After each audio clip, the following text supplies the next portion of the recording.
오늘 하나님 말씀은 구약 성경 예레미야 제32장입니다. 예레미야 제32장 36절부터인데 구약 성경 1105페이지가 되겠습니다. 예레미야 32장 36절부터 마지막 44절까지 제가 봉독해 드립니다. 그러나 이스라엘의 하나님 여호와께서 너희가 말하는 바 칼과 기근과 전염병으로 말미암아 바벨론 왕의 손에 넘긴 바 되었다 하는 이 성에 대하여 이와 같이 말씀하시니라. 보라, 내가 노여움과 분함과 큰 분노로 그들을 쫓아 보내었던 모든 지방에서 그들을 모아들여 이곳으로 돌아오게 하여 안전히 살게 할 것이라. 그들은 내 백성이 되겠고 나는 그들의 하나님이 될 것이며 내가 그들에게 한 마음과 한 길을 주어 자기들과 자기 후손의 복을 위하여 항상 나를 경외하게 하고 내가 그들에게 복을 주기 위하여 그들을 떠나지 아니하리라 하는 영원한 언약을 그들에게 세우고 나를 경외함을 그들의 마음에 두어 나를 떠나지 않게 하고 내가 기쁨으로 그들에게 복을 주되 분명히 나의 마음과 정성을 다하여 그들을 이 땅에 심으리라. 여호와께서 이와 같이 말씀하시니라. 내가 이 백성에게 이 큰 재앙을 내린 것 같이 허락한 모든 복을 그들에게 내리리라. 너희가 말하기를 황폐하여 사람이나 짐승이 없으며 갈대아인의 손에 넘긴 바 되었다 하는 이 땅에서 사람들이 밭을 사되 베냐민 땅과 예루살렘 사방과 유대 성읍들과 산지의 성읍들과 저지대의 성읍들과 네겝의 성읍들에 있는 밭을 은으로 사고 증서를 기록하여 봉인하고 증인을 세우리니 이는 내가 그들의 포로를 돌아오게 함이니라. 여호와의 말씀이니라. 아멘. 사랑과 축복의 메시지 나눕니다. 사랑과 축복합니다. 사랑과 축복합니다. 네, 감사합니다. 오늘은 구약 성경 예레미야 32장 36절부터 44절에 있는 말씀을 중심해서 회복의 은혜를 받을 자라는 제목으로 말씀을 선포하고자 합니다. 여러분, 얼마 전 TV에서 죽어가는 일본의 땅이라는 주제로 다큐멘터리가 방영한 적이 있습니다. 내용인즉 대단히 농장을 경영하는 한 농부가 쌀을 재배한 후에 그 쌀을 방아를 지켜서 정미소로 가지고 가서 쌀을 빻는데 그 쌀이 너무 힘없이 밀가루처럼 다 부서져 버리더라는 것입니다. 그러니 농부의 얼굴은 한 해 동안 수고로움과 땀 흘림이 마치 가루처럼 부서져 내리는 처절한 경험을 직면해야만 했던 것입니다. 그래서 쌀이 과연 어떻게 이처럼 힘없이 가루가 되는지 그 원인을 규명하기 위해서 농부는 다양한 방법으로 그 원인을 추적하고자 했습니다. 그렇지만 농부는 농사에 필요한 기후라든지 혹은 물은 예년과 전혀 다름이 없었는데 급기야 그 원인이 땅에 있음을 확인하게 되었습니다.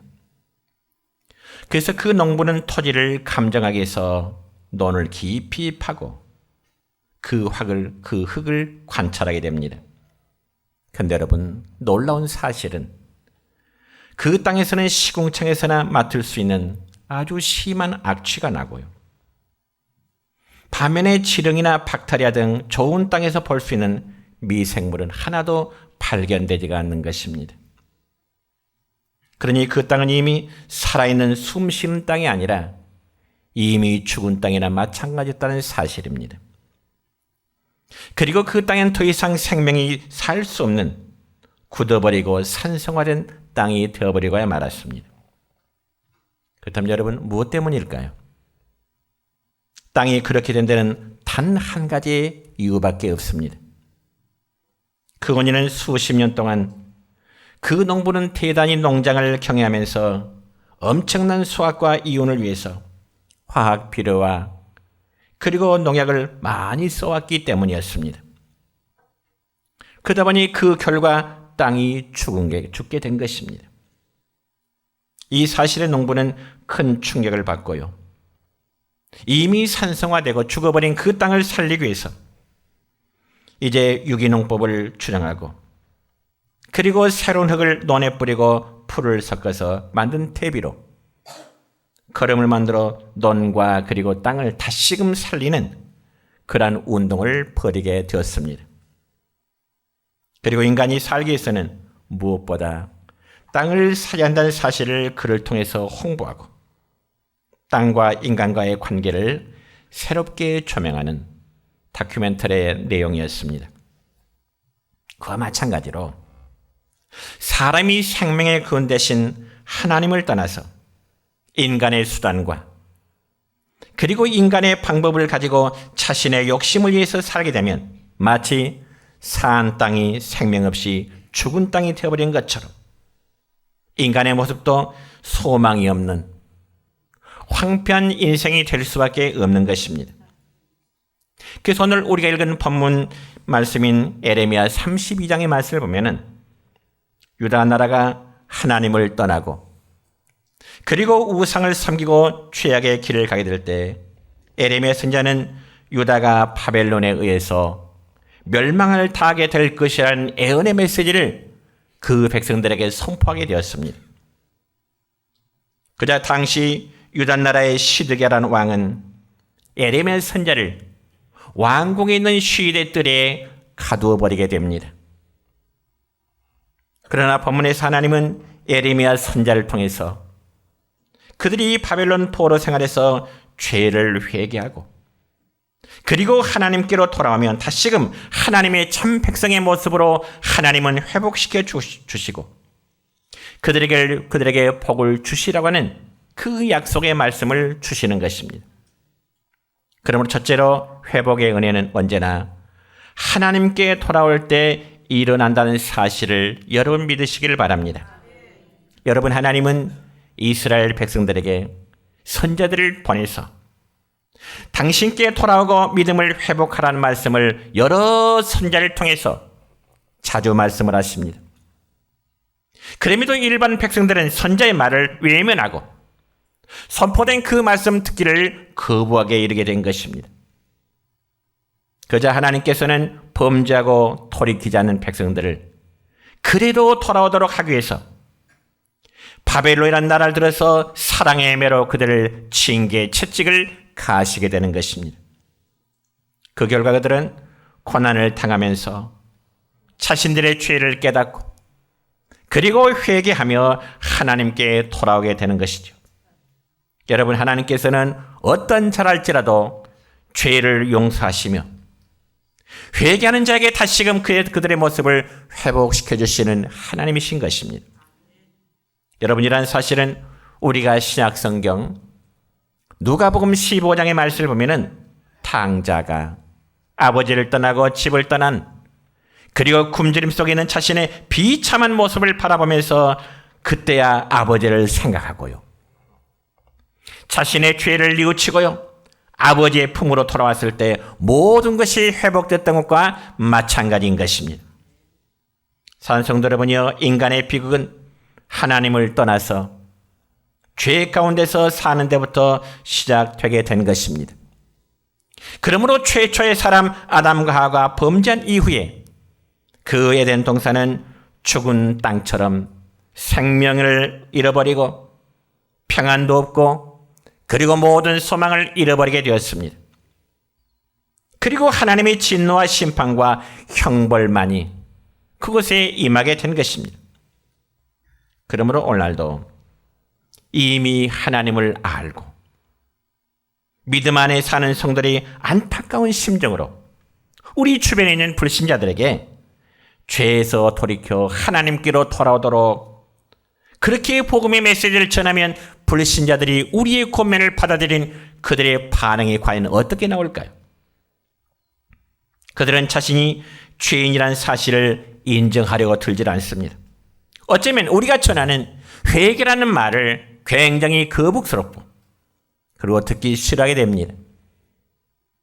그래서 전도받는 것을 싫어하고요. 자기들 나름대로는 선하고 그리고 착하게 이웃을 위해 살아가고 있다는 그런 착각 속에 살아가고자 하는 것입니다.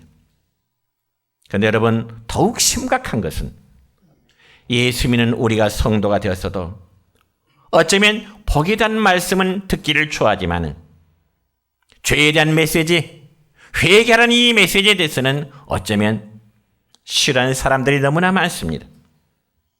흔히 사람들은 상대방이 나에게 당신은 죄인입니다, 이런 말을 하면 우리의 마음이 어떨까요? 굉장히 기분이 나빠지게 되고 어쩌면 상대방에 대해서 반발심을 불러일으키게 됩니다. 그렇지만 성경은 우리에게 분명히 말씀하기를 뭐라고 말씀하신가요? 모든 사람은 다 하나 앞에 죄인이라고 정죄하고 있습니다. 그래서 신약성경 로마서 3장 10절로 12절까지 말씀 보면 이런 말씀이 있습니다. 시작.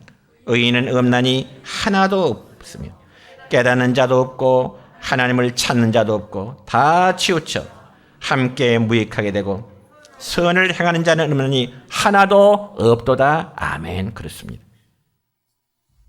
여러분, 대부분의 많은 사람들은 자신이 죄에서 벗어나고 싶어 하면서도 죄의 종이 되어 죄에 끌려다니는 삶으로 살아가고 있습니다.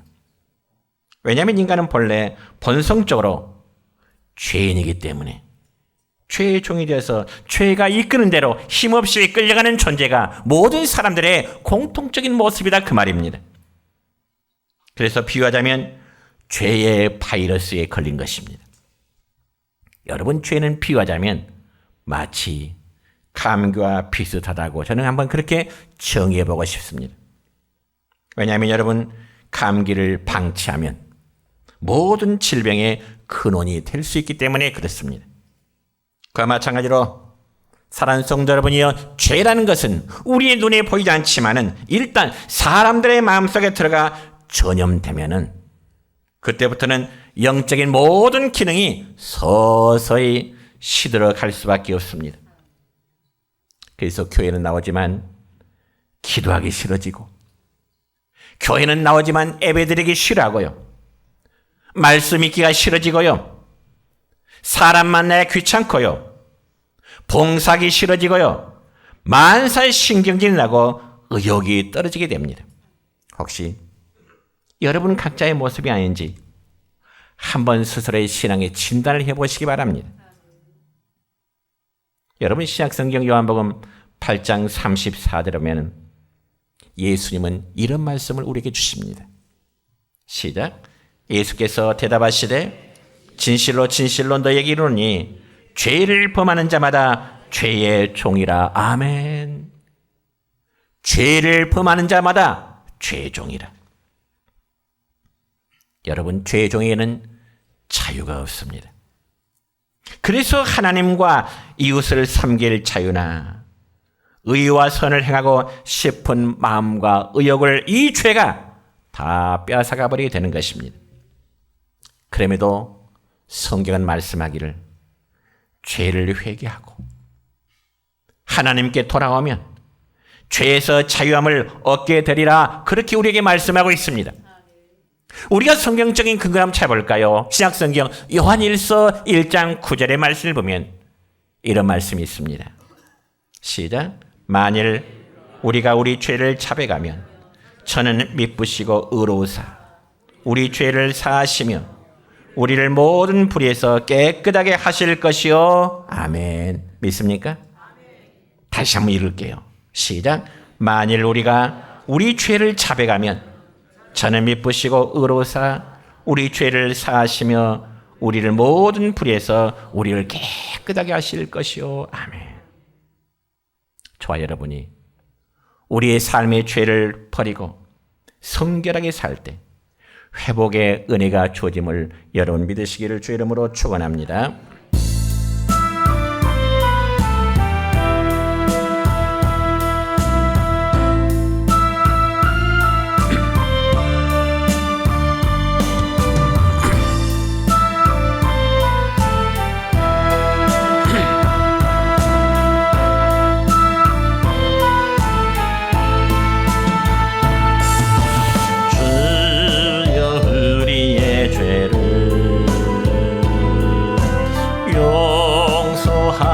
주소서. 지난 날의 잘못을 사하여소서.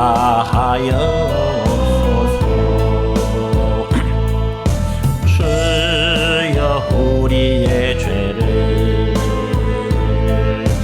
용서하여 주소서.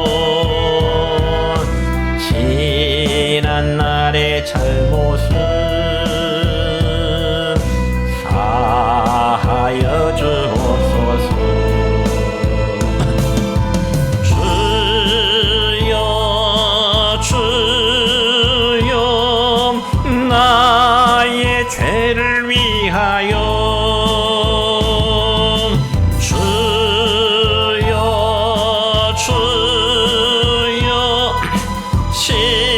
십자가를 지셨네. 주님 가신 그 길을 나도 걸어야 하네. 주님 가신 그 길을 나도 걸어야 하네. 두 번째로, 하나님은 예수님 안에서 충만한 은혜를 부어주시는 분이십니다. 여러분, 우리는 회개하는 자에게 더 이상 죄의 노예가 되어서는 안 됩니다. 물론 과거에 저와 여러분, 우리 모두가 예수님을 믿지 않았을 때는 이 죄의 종이 되어서 죄가 이끄는 대로 따라가는 삶을 살아왔던 우리 모두의 모습입니다. 그러나 여러분, 우리 마음속에 예수님을 영접하는 순간에 예수님께서는 십자가에 흘리셨던 보배로운 피의 능력으로 우리의 모든 죄값을 다 지불해 주셨음을 믿으시기 바랍니다. 그 피가 대속의 피입니다. 그리고 죄의 사슬에서 우리를 해방시켜 주신 것입니다. 그러니 예수님이 흘리셨던 피의 능력으로 우리는 더 이상 죄의 노예가 아니라 그리스도 예수 안에서 참다운 영적 자유인이 되었음을 여러분 믿으시기 바랍니다. 그리고 예수 그리스도를 따라가는 십자가의 군병이 되었기에 다시는 죄가 우리를 주관하지 못하리라고 말씀하고 있습니다. 그 이유에 대해서 성경은 분명히 말씀하기를, 로마서 6장 14절의 말씀 볼까요? 이런 말씀이 있습니다. 시작. 죄가 너희를 주장하지 못하리니 이는 너희가 법 아래에 있지 아니하고 은혜 아래에 있음이라. 아멘. 여러분, 우리 이제 율법 아래 있지 아니하고 하나님이 그 아들의 피 흘림을 통해서 우리의 죄를 용서하셨던 은혜 아래에 있음을 여러분 믿으시기 바랍니다.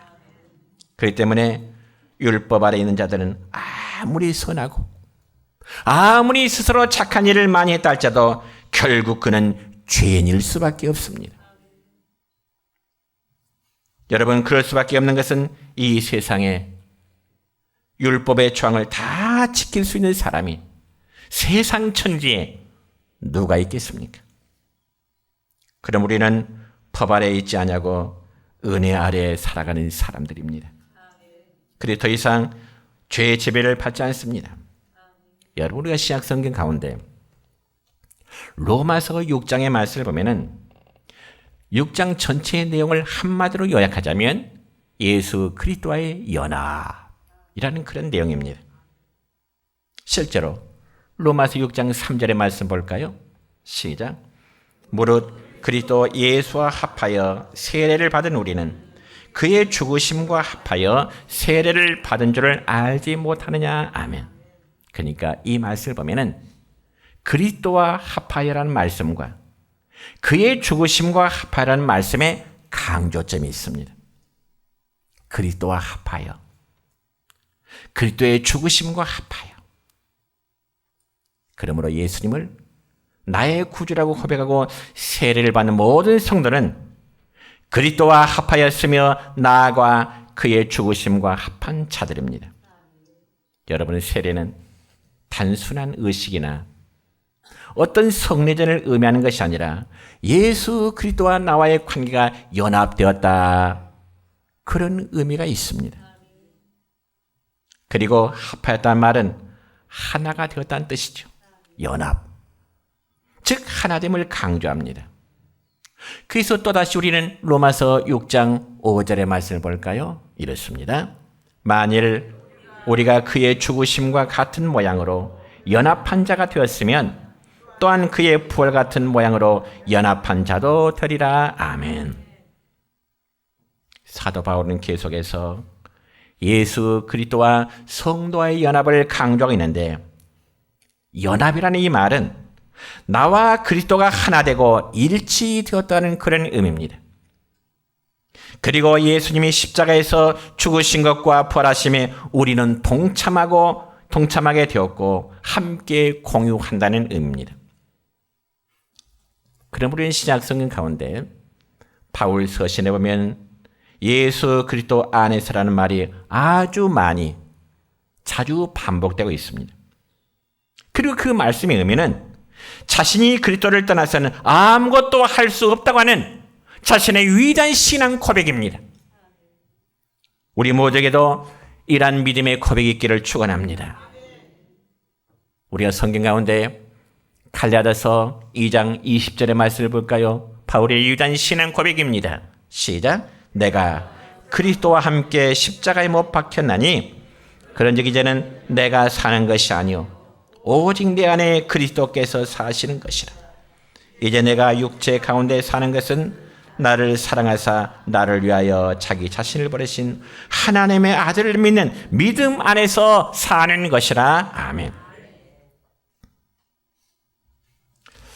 여러분, 또 우리는 신약성경 요한복음 15장에 보면은요, 주님은 포도나무의 비유를 말씀하시면서 요한복음 15장 5절의 말씀 보면 주님은 또 이런 말씀하십니다. 시작. 나는 포도나무, 너희는 가지라. 그가 내 안에, 내가 그 안에 거하면 사람이 열매를 많이 맺나니 나를 떠나서는 너희가 아무것도 할 수 없음이라. 이 말씀의 중요한 것은 나를 떠나서는 너희가 아무것도 할 수 없다. 예수님에 대한 올바른 신앙의 고백을 하지 못한 자는 믿는다 할지라도 그 믿음은 아무런 능력을 발휘할 수 없다는 것입니다. 이 말씀 역시 예수님과의 연합성을 강조하고 있는 거죠. 왜냐하면 예수님은 성도들의 영적 신랑이요, 또 성도는 예수님의 뭘까요? 다시 한번 정리합니다. 예수님은 성도들의 영적 신랑이시요 성도는 예수님의 영적 신부라. 믿습니까? 그렇습니다. 여러분, 신랑과 신부는 육체적으로나 그리고 정신적으로 늘 연합되어 있는 관계입니다. 마찬가지로 성도와 예수님과의 관계도 역시 연합되어 있음을 여러분 믿으시기 바랍니다. 세 번째로, 회복의 은혜를 받는 자는 의의 무기로 우리가 하나님 앞에 쓰임을 받게 되는 겁니다. 의의 무기로. 여러분 지금에서 로마서 6장 13절의 말씀 볼까요? 이런 말씀이 있습니다. 시작. 또한 너희 지체를 불의의 무기로 죄에게 내주지 말고 오직 너희 자신을 죽은 자 가운데서 다시 살아난 자 같이 하나님께 드리며 너희 죄를 의의 무기로 하나님께 드리라. 아멘. 아주 쉽게 말할게요. 우리 몸뚱이로 죄 짓는 일에 일삼지 말라는 겁니다. 우리 몸은 하나님이 거하시는 거룩한 성전인데 우리 육체를 가지고 죄 짓는 도구로 사용하지 말라는 겁니다. 여러분, 우리가 예수님 믿기 전에는 사탄과 그 다음에 죄의 종노를 했노라고 조금 전에 말씀드렸습니다. 그러면서 나의 죄된 행실로 인해서 본의 아니게 우리는 다른 사람들에게 상처와 아픔을 주는 때로는 죄의 도구로 우리가 사용되기도 했습니다. 그러나 하나님께 돌아와 회복의 은혜를 받은 성도는 우리를 하나님께 드려서 의의 도구로 쓰임받는 자가 되어야 되는 것입니다. 하나님은 그런 자를 사랑하시고 더 큰 은혜 줄 줄 믿습니다. 여러분, 책에 보니까 이런 이야기에서 한번 소개하고자 합니다. 저 미국의 필라델피아에 존이라고 하는 13살 된 어린 소년이 있었습니다. 존이라고 하면은 우리나라 말로 하면 요한이겠죠. 근데 그 존이라는 이제 13살짜리 어린아이의 집에는 참 가난했습니다. 그래서 이 요한은 어릴 때부터 자기 집 근처에 있는 벽돌 공장에서 열심히 일하게 되었습니다. 그러나 그 소녀는 가난했지만 어린 소녀이지만 신앙심은 남달리 매우 깊었습니다. 그래서 존은 열심히 주일학교 예배에 참석했고 또 하나님의 말씀을 부지런히 배우면서 기도 생활을 열심히 했던 어린 소년이었습니다. 그러나 어린 요한의 마음을 아주 무겁게 하는 하나의 일이 있었습니다. 그건 다름이 아니고 그 요한이 출세하고 있는 교회 앞에는 골목길이 하나 있는데요. 그 골목길은 포장이 되어 있질 않았습니다. 그러다 보니 비가 오면 어때요? 길이 질퍽질퍽하고 또 믿음이 약한 성도는 그것 때문에 비가 오면 교회를 잘 오려고 하지를 않는 겁니다. 물론 교회에는 어른들이 많이 있었습니다. 장로님들도 있었고 권사님들도 있었고 집사님들도 있었습니다. 그리고 좋은 집에 사는 사람도 있었고요. 또한 좋은 마차를 타고 다니는 사람들도 있었습니다. 그런데 어른들은 하나같이 하나님의 교회에 대해서는 전혀 관심이 없었습니다. 그저 주일날 교회 와서 한번 예배만 드리고 가는 것뿐이지 교회에 대해서는 전혀 관심이 없습니다. 그러니 어린 소년 요한의 마음은 매우 아픈 겁니다. 그래서 요한 하루는 이 어린 소년 요한이 결심하기를 내가 교회 골목길을 벽돌로 포장하겠다. 그런 생각을 가진 겁니다. 벽돌을 다 놔서 칠퍽거린 그 길을 포장하겠다는 겁니다.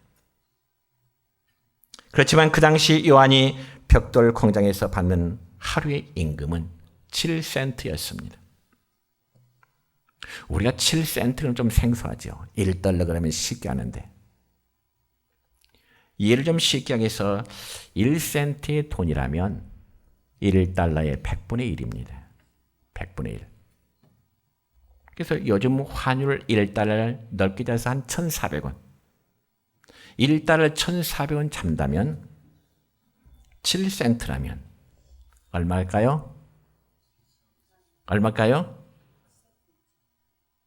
오늘 계산해 보세요. 한 98원. 네.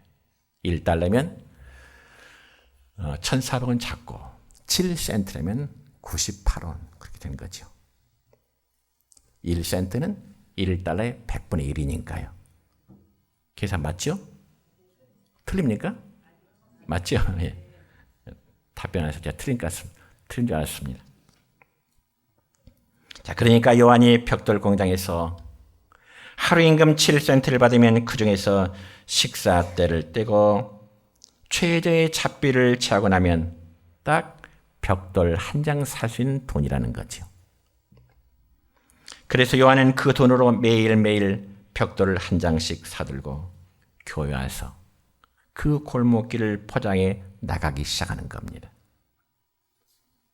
물론 그런 식으로 골목길 포장이 끝나려면 적어도 약 2년 이상이 걸릴 듯한 그런 계산이 나온 거죠. 그럼에도 요한에게는 그 2년의 세월한 세월이 조금도 길게 느끼지 않는 겁니다. 그리고는 그 일을 시작한 지 일주일이 지나고 2주일이 지나고 한 달이 지났습니다.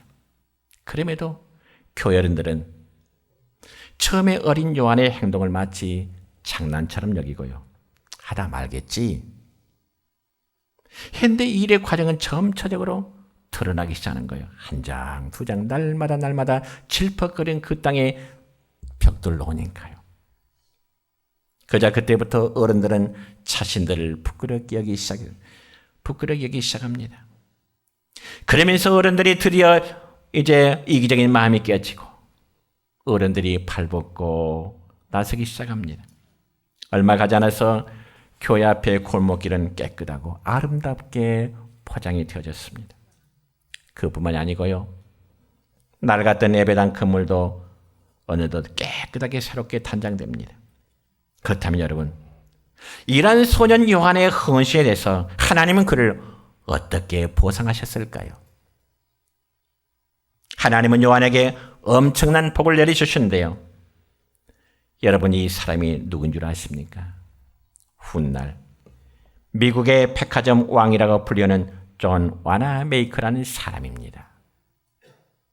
그래서 이 존 와나메이커라는 사람은 하나님께 주신 그 물질을 가지고 전 세계에 수많은 YMCA 건물을 줄인 사람으로 유명합니다. 그리고 우리나라 서울 종로 2가에 있는 YMCA 건물도 역시 이 존 와나메이커가 돈을 내어서 지어진 건물로 알려지고 있습니다. 그러므로 여러분, 이 존 와나메이커는 일평생 동안 3가지의 생활 신조를 붙들고 살았다고 했는데, 영어로 모두가 T자로 시작하는데 첫째는 think, 생각하라는 것입니다. 즉 기도하면서 하나님의 뜻이 무엇인지 매사에 깊이 생각하면서 살았던 사람, 이게 바로 존 와나메이커의 생활 신조 첫 번째였습니다. 그리고 두 번째는 try, 실천하라는 겁니다. 하나님께서 말씀을 통해서 깨닫게 해주셨다면 그것을 삶 속에서 실천하라는 겁니다. 머뭇거리나 지체하지 말고, 한번 계산해보고 잣대 재보고 그렇게 하지 말고, 마음에 감동이 오면 바로 실천하라는 겁니다. 그리고 세 번째는 trusting God, 다시 말해서 하나님을 믿고 신뢰하는 겁니다. 하나님 믿고 신뢰하는 것. 내가 아무리 애쓰고 노력해도 하나님이 도와주시 않으면 아무런 소용이 없다는 겁니다. 이게 바로 존 와나메이커의 3가지. 생각하고 실천하고 믿고 신뢰하는 것. 이처럼 하나님 붙들고 말씀에 순종해서 나갈 때 하나님은 와나메이커뿐만 아니라 우리의 모든 성도들에게도 그러한 복을 줄 줄 믿습니다.